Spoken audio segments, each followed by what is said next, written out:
Hi అండి, అందరికీ నమస్కారం అండి. ఫ్రెండ్స్, ఇప్పుడు అందిన వార్త. ఈపీఎఫ్ఓ పెన్షనర్లకు అదిరిపోయే శుభవార్త. కేంద్ర కార్మిక శాఖ మంత్రి కీలక నిర్ణయం అంటూ అప్డేట్ అయితే రావడం జరిగిందండి.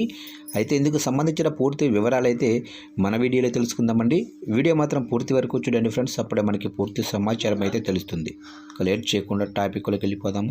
ఇక ఎంప్లాయీస్ ప్రావిడెంట్ ఫండ్పై ఇచ్చే వడ్డీని ఉద్యోగుల భవిష్య నిధి సంస్థ ప్రకటించింది.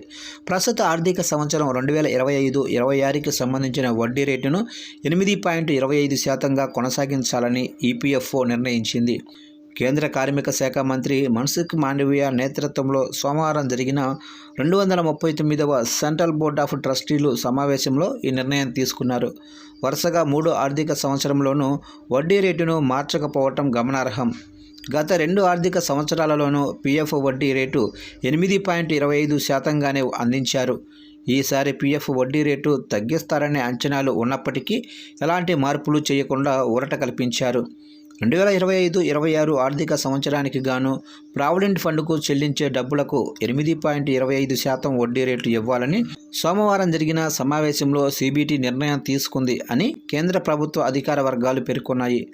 వడ్డీ రేటుకు సంబంధించి సీబీటీ ప్రతిపాదనలను కేంద్ర ఆర్థిక మంత్రిత్వ శాఖకు పంపించనున్నారు.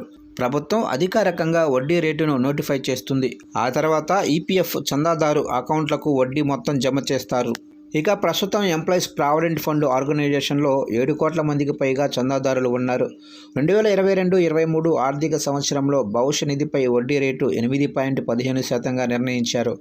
ఆ తర్వాత 2023-24 ఆర్థిక సంవత్సరంలో 8.25%కి పెంచారు.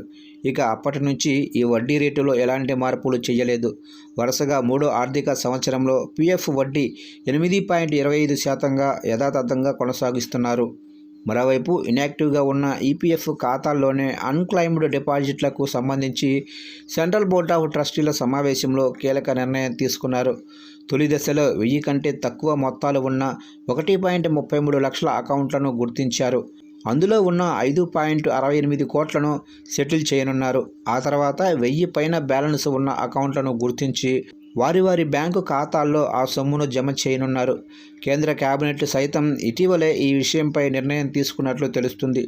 నిష్క్రియంగా ఉన్న పీఎఫ్ ఖాతాల్లో సొమ్ము పెరిగిపోతున్న క్రమంలో ఆయా డబ్బులను వారి బ్యాంకు ఖాతాల్లో జమ చేయాలని నిర్ణయించారు.